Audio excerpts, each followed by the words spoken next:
¿Qué mejor forma de volver a ver fútbol americano que regresen los emparrillados con un duelo espectacular y especial del Hall of Fame? Entendemos perfectamente que tanto la pretemporada como el Hall of Fame probablemente no valgan absolutamente nada en el margen estadístico, en el margen conceptual inclusive, pero siempre emociona.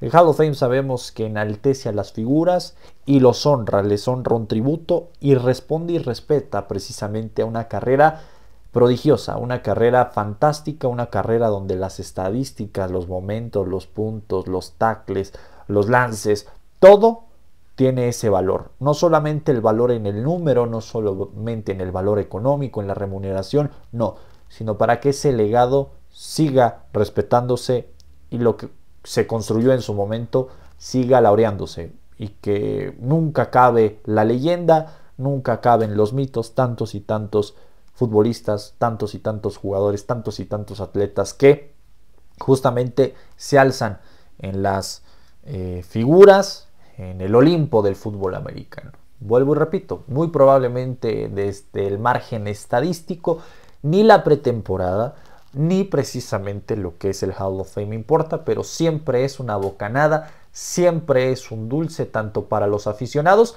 y responde precisamente a lo que los atletas hicieron en sus campañas naturalmente. Tanto Chargers como Detroit no desconocen lo que es tener figuras y precisamente en este video, queridos amigos, espero que ustedes me acompañen.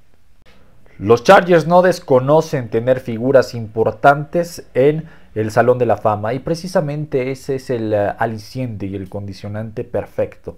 No solamente en tu historia tienes precisamente esos fundamentos relevantes, sino que también a través de tu historia brindas a la liga, conmemoras con la liga precisamente el hacer más folclórica, más importante, más histórica y emblemática la liga. Los Chargers son un equipo que sabemos perfectamente que los títulos pues ya han tardado mucho tiempo realmente, pero que a final de cuentas sabemos que el equipo que pertenece a la división del oeste de la americana, sabemos precisamente que en la temporada 79, 80, 81, 92, 94, en el 2004, en el 2006, 2007, 2008 y 2009, es decir, finales de los 70s, principios de los 80s, parte de los 90s y del 2004 al 2009 tuvieron jugadores emblemáticos, tuvieron jugadores trascendentales, tuvieron jugadores que precisamente suman a lo que, reitero, es la historia de la NFL y no solamente de un equipo. Nombres importantes hay como Dan Forus, Charlie Joyner, Lance Allard, LaDainian Tomlinson, la propia situación de Junior Seau y Kellen Wilson. Además de que hoy, pues bueno, precisamente va a estar subiendo al podio, a ese Olimpo, Antonio Gates, un tipo que en la posición de tight end realizó 116 anotaciones de touchdown, además de 955 recepciones, un tipo que fue fundamental, que fue enérgico, estratégico, puntual, que sus rivales predilectos siempre fueron los Broncos de Denver, la propia situación de Kansas City y por supuesto los Buffalo Bills. No desconoce el conjunto de los Chargers jugar un enfrentamiento del Hall of Fame. Son dos ocasiones distintas las que ha jugado precisamente. En el lejano 1988, cuando perdió contra los Bengalíes de Cincinnati 14-7, y en 1994, cuando también perdió con un marcador de 21-17 ante los Falcons de Atlanta. Por supuesto que ahora este partido se conmemora y se laurea la imagen, la figura y el nombre de Antonio Gates, y que por delante tienen que enfrentar a los Leones de Detroit.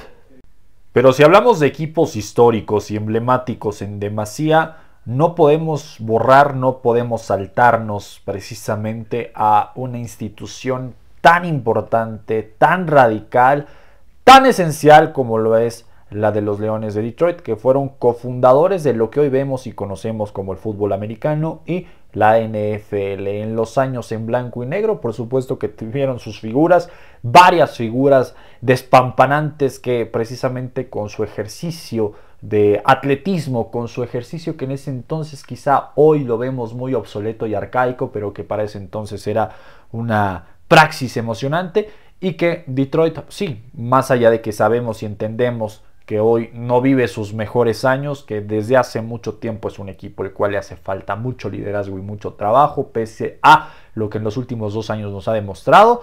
El conjunto de Detroit pues vive de sus años en los 30, en los 40, en los 50, en los 60, en los 70 y en las partes de los 80.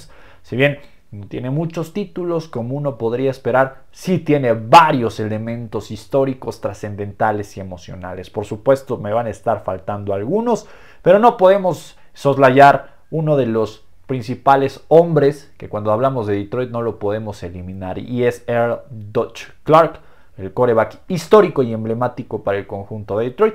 Cabe recalcar que Detroit, pues bueno, sabemos perfectamente o entendemos que antes de llamarse Leones de Detroit estaba en Ohio, y eran los Spartans. Después de ahí, en los principios de los 30 tuvieron que emigrar justamente a Detroit, y la ciudad de los motores les abrió las puertas, y desde ahí, pues bueno, la historia pues ya la conocemos, ¿no? Otro de los jugadores fantásticos es Alex Karras, otro que estuvo en esa parte y en esa versión en el blanco y negro. Dick Night Train Line, uno de los defensores más emblemáticos, no solamente en Detroit, sino en la NFL. El tren de la noche, por supuesto, también podemos hablar de Bobby Lane, Dick LeBeau, dos tipos igual que en su momento fueron trascendentales, y los dos Sanders. A ver, Charlie Sanders, que probablemente es uno de los más importantes y populares, pero creo que lo de Barry Sanders, un tipo que desde su ejercicio, el runbacker trascendental, top en recepciones, top en touchdown, top en acarreos, es decir, es un tipo que Barry Sanders prácticamente es uña y mugre con Detroit. Vuelvo y repito, Karras, por supuesto, a la situación de Charlie Sanders, Dick LeBeau, Lane, Larry, Dick Lane, la propia situación de Earl Dutch Clark.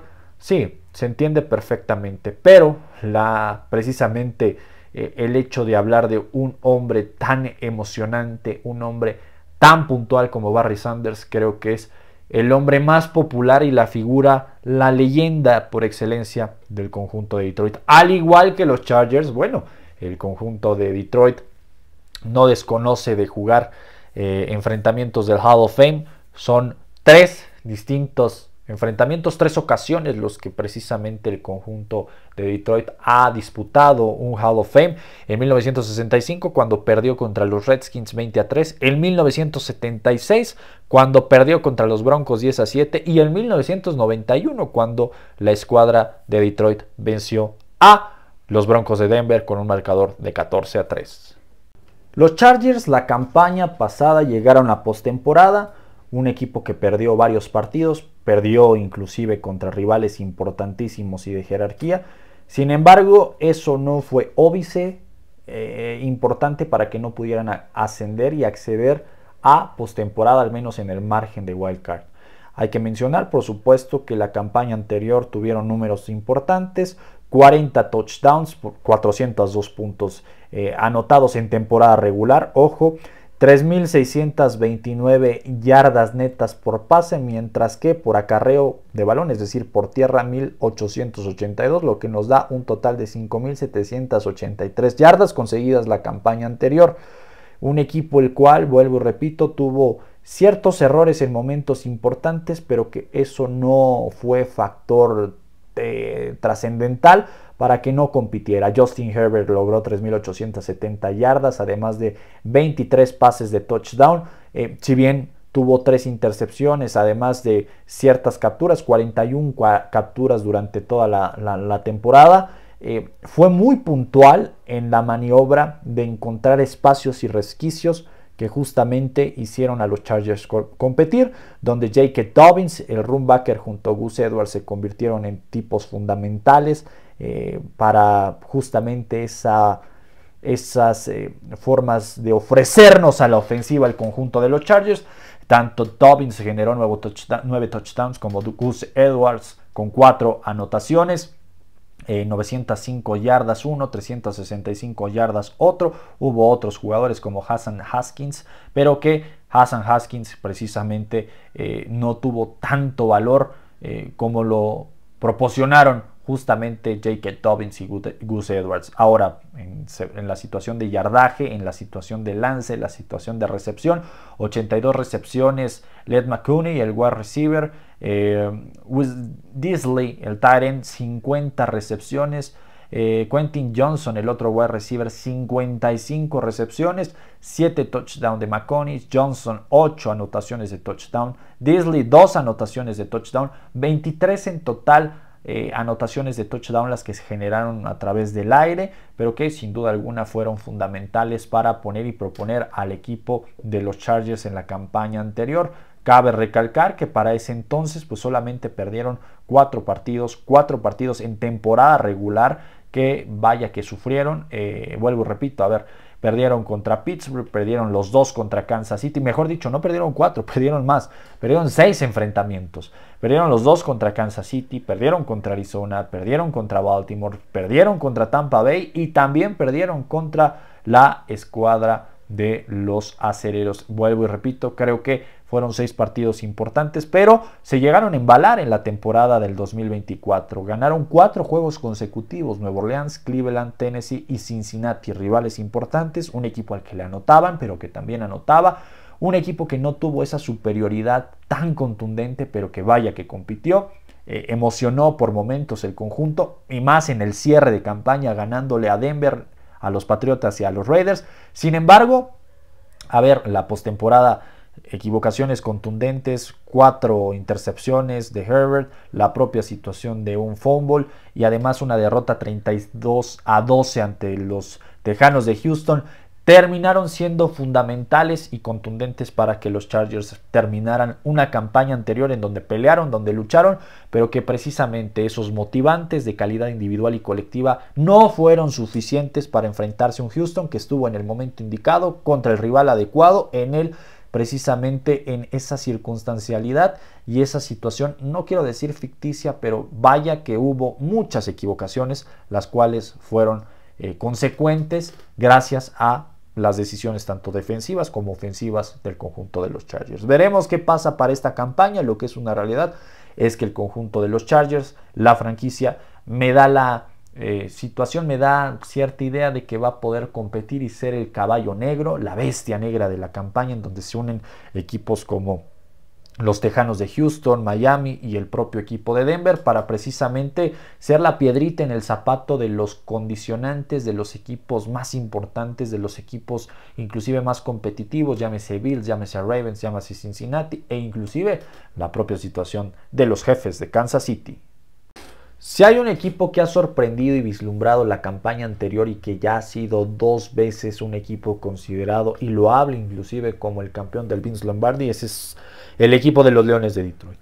Una escuadra que el último año generó absolutamente todo, un equipo que generó una ilusión espectacular, un equipo que logró nada más y nada menos que 69 anotaciones de touchdown, ¿sí? 564 puntos en general, un equipo que logró por aire nada más y nada menos 4.474 yardas y por tierra por acarreos de balón 2.488 yardas, un total de 7.206 yardas recorridas en total.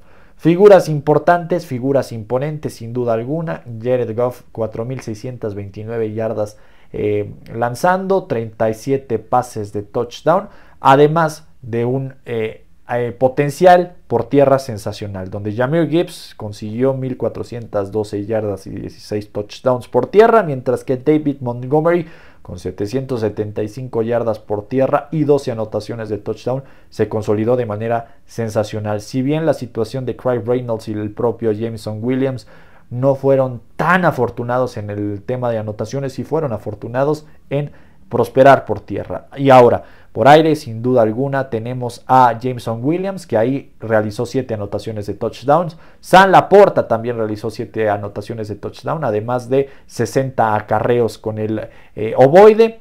Jahmyr Gibbs, 52 recepciones por aire y nada más y nada menos que 4 anotaciones en esta evaluación. Pero el que se lleva las palmas en este tema fue y es Amon-Ra St. Brown, el tipo jerárquico, 12 anotaciones de touchdown con 1.263 yardas recorridas. Nada más y nada menos, fíjense, de anotaciones la temporada pasada. Jahmyr Gibbs, 7 anotaciones de touchdowns. Amon-Ra St. Brown y David Montgomery, 12 anotaciones de touchdown cada uno. Con 8 anotaciones Jameson Williams y con 7 Sam LaPorta. De ahí, pues bueno, vienen otros tipos como T. Patrick, Calif Reynolds, ¿no? A ver, pero en esta situación, en temporada regular, fue un equipo que ese sí perdió muy pocos partidos. Realmente fueron pocos partidos los que perdió el conjunto de Detroit la temporada pasada, y no solamente que perdió, la forma en que jugó. Una forma sensacional, una forma espectacular en la que consiguió los resultados en temporada regular. Solamente perdieron contra Tampa Bay y contra Buffalo. Y eso apenitas. Es decir, resultados que terminan incidiendo en las decisiones de Campbell. De ahí en fuera, venciendo a los Angels, hubo una gran racha que tuvieron. Prácticamente fueron poco más de 10 partidos los que consecutivamente ganaron. Es decir, desde Arizona, Seattle, Dallas, Minnesota, Tennessee, Green Bay, Houston, Jacksonville, Indianapolis, Chicago, Green Bay. 11 partidos consecutivos sin derrota hasta que llegó Buffalo y les ganó 48-42, y después los últimos 3 enfrentamientos, San Francisco, Minnesota y Chicago, terminan venciendo. El problema acá no es los tantos puntos que llegas a hacer, ¿no? Que a Tennessee le tocó mal, a Jacksonville le tocó mal, a la propia situación del conjunto de Minnesota en su último enfrentamiento también le tocó duras y asperezas esos enfrentamientos, pero a ver, el problema acá es que precisamente no blanqueó el conjunto de Detroit. No fue un equipo el cual pudiese tener en cero su casilla. Al contrario, fue un equipo al que mínimo le anotaron 6 puntos. Y eso termina evidenciando para futuro. ¿Y cuál es el futuro? Pues bueno, la derrota contra Washington 45-31 en postemporada, donde hubo equivocaciones fundamentales en el ejercicio defensivo y en el ejercicio ofensivo que fueron trascendentales para la derrota de Detroit. Muchas equivocaciones de Sam LaPorta, equivocaciones por aire, equivocaciones por tierra, una situación donde Washington estudió muy bien al rival, pero déjense ustedes de ello. La situación concreta de que precisamente Detroit, gracias a Campbell, es un tipo que es resolutivo, es un tipo que es muy ofensivo y se ha visto, pero que precisamente esas decisiones, no digo de guardar el resultado, ¿no?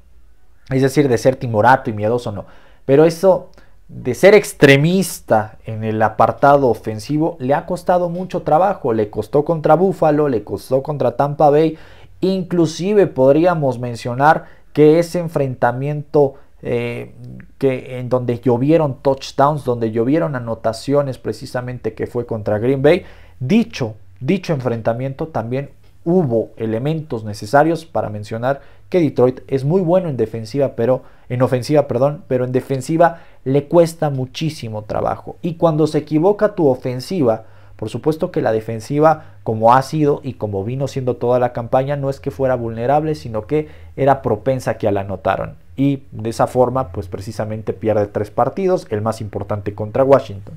¿Qué se tiene que esperar de esta campaña? Pues precisamente que Campbell sea más concreto, sea más determinante en las decisiones a la ofensiva, que no sea tan exagerado y tan extremista, que no está nada mal, pero por supuesto también tienes que reacomodar y entender que cuando te toque defender, tienes que defender contundentemente, porque si no, la vas a pagar caro. Va a ser un partido sensacional, eso no tengo ninguna duda.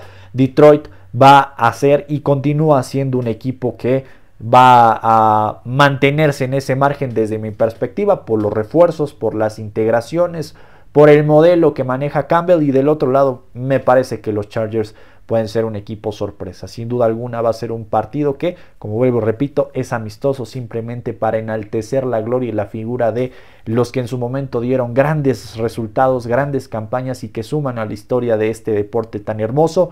Es una realidad que de aquí podemos ver distintas y varias formas, variantes, elementos, circunstancias y formas de cada uno de los equipos. Nos estamos viendo, queridos amigos, la espera acaba. Estamos a punto de vivir el primer partido de la campaña del fútbol americano 2025-2026. Nos estamos viendo, cuídense mucho, hasta la próxima, chao.